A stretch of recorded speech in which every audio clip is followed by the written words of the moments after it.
నమస్తే.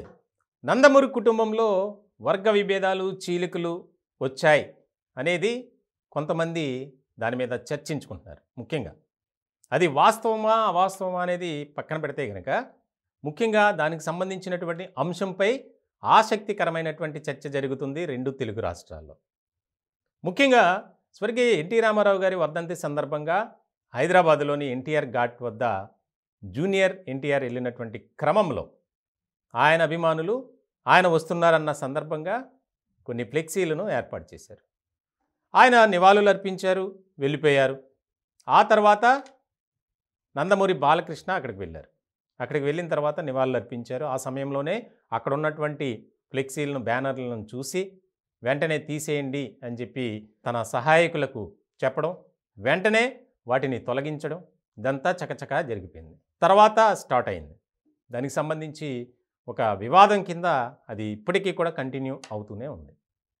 ముఖ్యంగా అలా చేయాల్సి ఉండాల్సింది కాదు. బాలకృష్ణ గారు ఆయన ఒక మెచ్యూర్డ్‌గా ఆలోచిస్తే అట్లా చేయరు అనేది బాగా వినిపించింది. ఎందుకంటే కావాలని జూనియర్ ఎన్టీఆర్ అక్కడ ఫ్లెక్సీలు ఏర్పాటు చేయండి, లేకపోతే నా బ్యానర్లు కట్టండి అని ఎవరికి చెప్పరు. వారి అభిమానులు ఖచ్చితంగా ఆయన తాతగారికి నివాళులు అర్పించడం కోసం వస్తారు కాబట్టి అభిమానులు చేశారు, దానికి నాకు ఎలాంటి సంబంధం లేదని ఆయన తన సన్నిహితుల దగ్గర చెప్పారట. ఇట్లాంటి క్రమంలో ఆయనకు సపోర్ట్ చేస్తూ, ముఖ్యంగా జూనియర్ ఎన్టీఆర్ని సపోర్ట్ చేస్తూ కొంతమంది మాట్లాడారు. అటు సినీ ప్రముఖులు మాట్లాడారు, కొంతమంది రాజకీయ నాయకులు కూడా మాట్లాడుతున్నారు. సినీ ప్రముఖులు కొంతమంది అయితే ఇలా చేయాల్సింది కాదు అనేది వారి అభిప్రాయాన్ని వ్యక్తం చేస్తే, రాజకీయ నాయకుల్లో ముఖ్యంగా గుడివాడకు సంబంధించినటువంటి ఎమ్మెల్యే కొడాలి నాని తీవ్ర స్థాయిలోనే మండిపడ్డారు. ఇప్పుడు ఎవరైతే జూనియర్ ఎన్టీఆర్ అభిమానులు ఉన్నారో వారి పేరుతో ఒక లెటర్ బయటపడింది. ఆ లెటర్ సోషల్ మీడియాలో బాగా వైరల్ అవుతుంది. ముఖ్యంగా రాజకీయ కోణంలోనే ఆ లేఖను రిలీజ్ చేశారు అని చెప్పి ఒక ప్రచారం జరుగుతుంది. ఆ లేఖ మనం స్క్రీన్ మీద చూస్తున్నాం. వైరల్ అవుతున్నటువంటి లెటర్లో ఏ అంశాలు ఉన్నాయో ఒకసారి నేను చదివి వినిపిస్తాను మీకు. జూనియర్ ఎన్టీఆర్ ఫ్యాన్స్ బహిరంగ హెచ్చరిక. తారక్ అన్న కోసం మేమంతా. తమ అభిమానుల కోసం తపన పడే నటుల్లో తారక్ అన్న ఎప్పుడు ముందు వరుసలో ఉంటాడు. కానీ ఆయన ప్రతి నిమిషం అవమానాలకు గురవుతుంటే ఆయన అభిమానులుగా మాకు గుండెల్లో నిప్పుల కొలిమిగా రగులుతుంది. అయినా సరే ఆయన గత నెలలో మమ్మల్ని ఉద్దేశించి చెప్పిన మాటలు కొద్దిగా సంయమనం పాటించండి అని. ఇన్నాళ్ళు మేము సంయమనంతో ఉన్నాం, కానీ ఇప్పుడు కుదరదు. దేవరా, ఇన్నాళ్ళు మీకు జరిగిన మానసిక దాడి చాలు. ఇక వాళ్ళకి తెలియాలి దేవరా అభిమానుల సత్తా. మేమెంతో అభిమానంతో మా దేవరా కోసం ఏర్పాటు చేసిన ఫ్లెక్సీలను బహిరంగంగా తీసేయండి, ఇప్పుడే తీసేయండి అని అక్కడ ఉన్న తెలుగుదేశం వాళ్ళకి చెప్తుంటే తారక్ అన్నని ఎంత ద్వేషిస్తున్నారో తలుచుకొని బరువెక్కిన హృదయంతో కళ్ళు కన్నీటితో కారుమబ్బులు కమ్మేశాయి.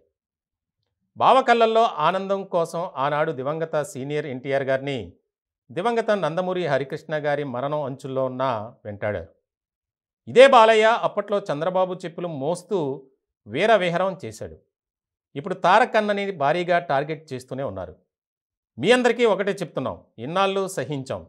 త్వరలో మీ అహంకారం అణిచి మీలో మదాన్ని వెంటాడబోతున్నాం. ఈసారి బ్యాలెట్ బాక్సులు భయంతో బీతెక్కుతాయి. ఆంధ్ర రాష్ట్రం తారక రాముడి అడ్డా అని చాటి చెప్పకపోతే దీని తల్లి ఈసారి మీకు మాత్రం రాజకీయ బిచ్చగాళ్లను చేయడం నిశ్చయం. అందుకు ప్రతి ఎన్టీఆర్ అభిమాని ప్రతిన పూనుతున్నారు. మా అందరిలో ఇప్పుడు అనుగ్రహించిన ఉగ్ర నరసింహుడు ఆవహించి ఉన్నాడు. మీ అందరినీ వేటాడి వేటాడి మీ పతనం చూస్తాం.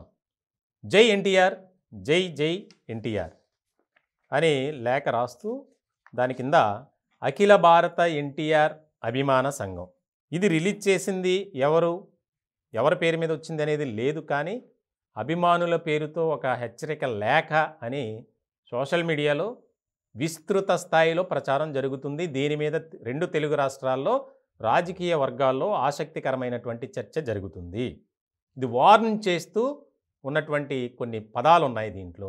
ముఖ్యంగా ఇప్పుడు తారక్ అన్నని భారీగా టార్గెట్ చేస్తూనే ఉన్నారు. మీ అందరికీ ఒకటే చెప్తున్నాం, ఇన్నాళ్ళు సహించాం. త్వరలోనే మీ అహంకారం అణిచి మీలో మదాన్ని వెంటాడబోతున్నాం. ఈసారి బ్యాలెట్ బాక్సులు భయంతో బీతెక్కుతాయి. ఆంధ్ర రాష్ట్రం తారక రాముడి అడ్డా అని చాటి చెప్పకపోతే దీని తల్లి ఈసారి మీకు మాత్రం రాజకీయ బిచ్చగాళ్లను చేయటం నిశ్చయం. అందుకు ప్రతి ఎన్టీఆర్ అభిమాని ప్రతిన పూనుతున్నాడు. చాలా కీలకంగా మారినటువంటి అంశంగా దీన్ని చూడాలి. రాజకీయ వర్గాల్లో అయితే ఒక ఆసక్తికరమైనటువంటి చర్చే జరుగుతుంది.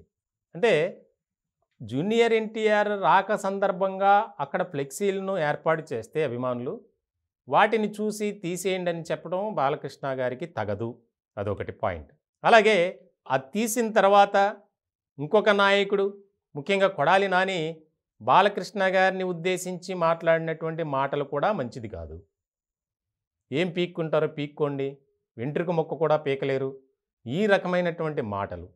ఆయన అలా చేయాల్సింది కాదు, ఈయన ఇలా మాట్లాడాల్సింది కాదు.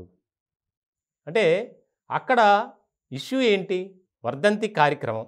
ఆయన మీద ఉన్నటువంటి ప్రేమ అభిమానంతో ఆయనకు నివాళులు అర్పించడానికి అక్కడికి వచ్చినటువంటి సందర్భంలో ఫ్లెక్సీలు ఏర్పాటు చేయడం కామన్. ఇది చాలా సహజంగా జరిగేటువంటి అంశం. మనం చూస్తాం, ఏదైనా ఒక సినిమా థియేటర్కి వెళ్ళినా, లేకపోతే తమ అభిమాన నాయకుడి కోసం, తమ అభిమాన నటుడి కోసం రకరకాల ప్రయత్నాలు చేస్తుంటారు అభిమానులు. అది అభిమానుల ఇష్టం, దాన్ని మనం తప్పు పట్టడానికి లేదు. కాకపోతే అక్కడ జరిగినటువంటి ఆ హోదాలో అంత పెద్ద మనిషి బహిరంగంగా ఆ ఫ్లెక్సీలని తీసేయండి అని చెప్పడం వెనుక ఆంతర్యం ఏంటి? అంటే జూనియర్ ఎన్టీఆర్ని కావాలనే వీళ్ళంతా తొక్కేస్తున్నారు. అది ఎంతవరకు కరెక్ట్ అనేది అభిమానుల మాట. సో ఇలాంటి సందర్భంలో చాలా కీలకంగా మారింది. అంటే ఇంకా రాజకీయంగా మేమేంటో చూపిస్తాం అని చెప్పి జూనియర్ ఎన్టీఆర్ తరపున వీళ్ళంతా ఒక హెచ్చరిక లేఖ రిలీజ్ చేయటం అనేది చాలా ఆసక్తికరంగా మారినటువంటి అంశం.